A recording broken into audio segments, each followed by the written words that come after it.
Hello everyone and welcome to week 2. Before we dive into this week's work, let's talk about last week's assignment and why it matters, not just for the class, but for your future as an educator. Here's the deal. If we aren't clear on what grades actually mean, how can we expect students to understand them? Think about it. How many times have you looked at a grade and felt like it didn't actually reflect what you learned? Or maybe you worked really hard, did everything you thought you're supposed to, and still didn't get the grade that you expected or that you thought you had earned. These are real issues that came up in your reflections this week. Some of you talked about grades rewarding effort instead of knowledge. Others pointed out how frustrating it is when different teachers grade the same work differently. And a few of you shared experiences where a grade didn't match your actual understanding of the content at all. As educators, we have to create clarity in grading. But how can we do that if we aren't clear on the grading expectations ourselves? That's why last week's and this week's assignment are so important. They are forcing you to think about what grades actually communicate and who they're for. You're gaining clarity on how you're going to use grades so that you can express that to students so they can engage successfully. Right? And so this week we're going to go even further. Last week we looked at Alan, who had a very specific perspective. This week we're going to look at a counter argument. We're going to look at Cynic, who actually sees grades very differently, right? And so you're going to get these different perspectives on assessment. And by the end of all of this, I want you to start thinking about your philosophy of grading. Right? That's the goal, to look at the different perspectives, the different experiences, and decide what you believe is going to be effective and how you want to run your class. So in today's sort of lecture, what we're going to cover is, first of all, we're going to reflect on last week's work. Then I'm going to walk you through what we need to do this week to include talking about how Cynic sort of counters Alan a little bit, talking about the assignment, what I'm looking for. And then I'm going to wrap up, talking about how to use the feedback to improve. So let's look at last week's reflections, right? We had a couple people that didn't submit, and I wrote very specific feedback for that, so make sure you're staying up to date if you're not submitting. However, for those of us that submitted, we had some really strong insights about flaws in grading. A lot of you shared personal experience that hit on a key theme, that grades don't always reflect what we know. One of you put it perfectly. I got a good grade, but didn't actually learn anything. That's a problem, right? But here's the bigger question. Whose responsibility is that? Think on that. Is it just the teacher's job to make sure learning happens, or does the student have a role in it too? Is learning something that we do to students, that we give to students, or is that something students engage in and get, right? This is an important consideration that I want us to think about as we move forward. Doesn't matter how good your assignments are, doesn't matter how detailed, doesn't matter how good or how accurate your grading is. If students don't engage at a high level, they're not going to learn as well as are at the point that you want to, right? Anybody can beat a system. That's why people don't like AI. It can beat a system and it can show depth of knowledge which doesn't actually demonstrate what the student engaged in, right? So that's one of the things that we have to clear out, one of the things we have to focus on, right? So then the question is how can we construct grades that not only reflect learning, but also motivate and get students to engage in a way that actually helps them learn. And this is where Cynic's going to come in, and he's for the assignment this week, and he's going to give some challenges to that, right? And so again, this week I want us to think about assessment as more than just a quote-unquote score or a grade. It's about feedback. It's about reflection, right? It's about helping students understand their own learning. The other theme that I saw sort of pop out this week is grading inconsistency. Some of you pointed out that you had assignments where one teacher would give an A and another would give a D or a C or whatever. And so the question I want us thinking about is, well, why does that happen? And more importantly, how do we prevent it when we're the ones doing the grading? Now, when we're thinking about this, I don't think this is a bad thing. And I want us to think about reality as we're preparing students for life. Different environments, different settings have different quote-unquote grading and behavioral expectations. And we as a society know that. For example, how I interact at church is very different than how I interact with my buddies in the Marine Corps, right? How I interact with my students is different than how I interact with my children. How I interact in a really nice restaurant that I'm taking my wife on to a nice dinner for is very different than how I interact in like a public dive that maybe my kids are going to go there to have some fun, right?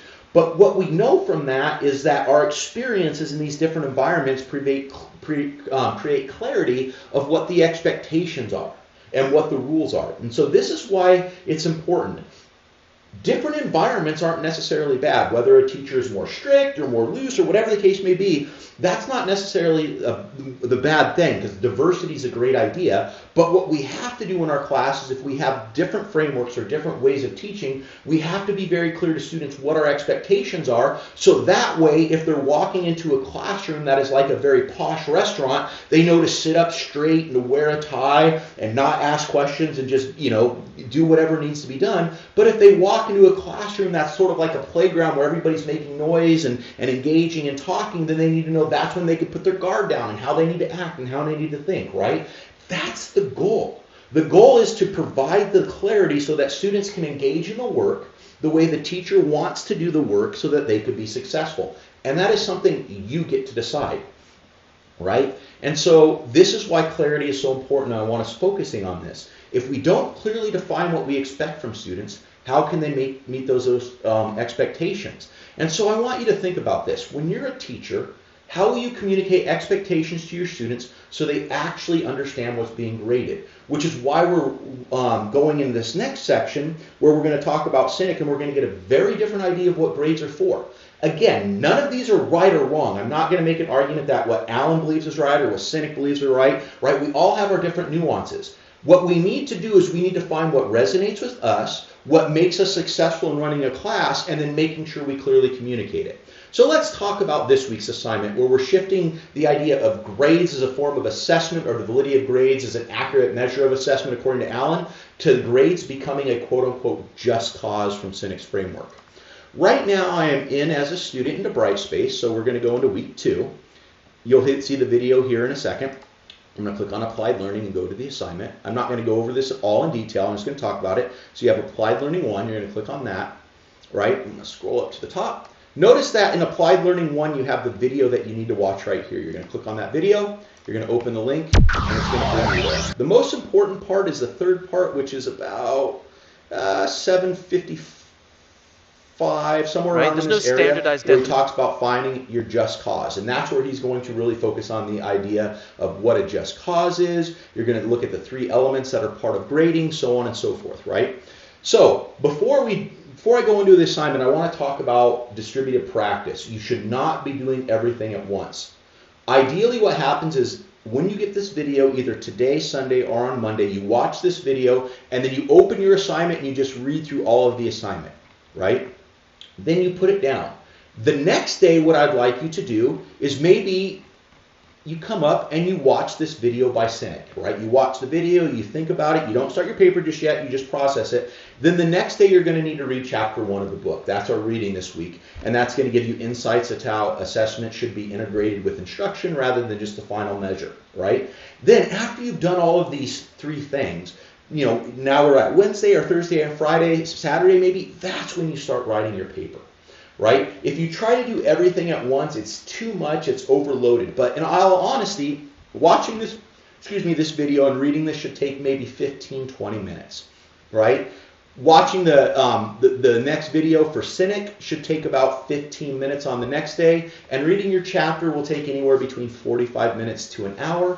But you want to space those out so you're not doing 5 hours all on the same day, which is overwhelming, okay? So I want us to keep that in mind.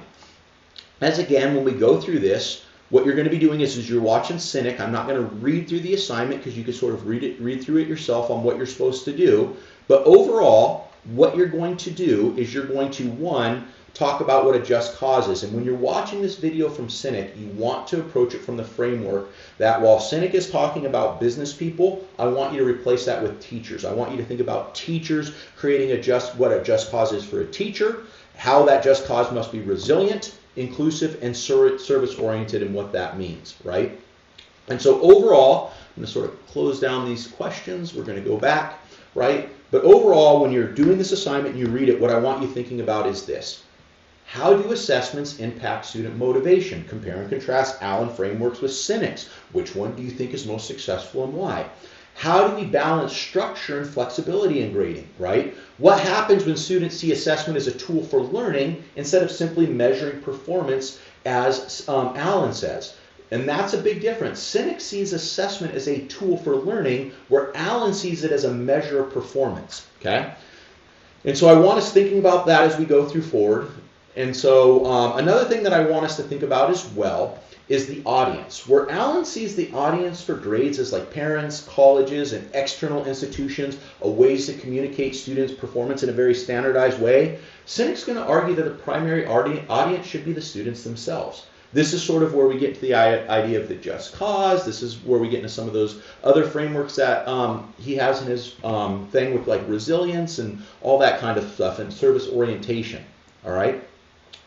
Now, think about that shift. If grades and assessment are meant to serve students,